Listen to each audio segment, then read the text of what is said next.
আপনার নাম কি? আপনার নাম কি? মৃত্যুন চান?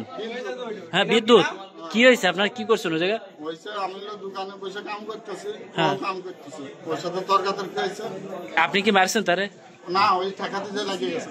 মানে ওরে আমি আপনার হাতে বাটাম ছিল? বাটাল দিয়ে দিয়েছিলাম। আপনার ঠেকাতে যে লাগছে, মারতেছিল, ওই মারার মধ্যে বাটা আমার হাতে ছিল, লাগিয়ে গেছে। মানে বাটাম হাতে ছিল, পরে লেগে গেছে। হ্যাঁ, লাগিয়ে গেছে কেমন। ওর সাথে কি নিয়ে কি ছিল আপনার? ওই ছিল যে সাথে তর্কাতর্কি হয়েছে। তর্কাতর্কি করতে যে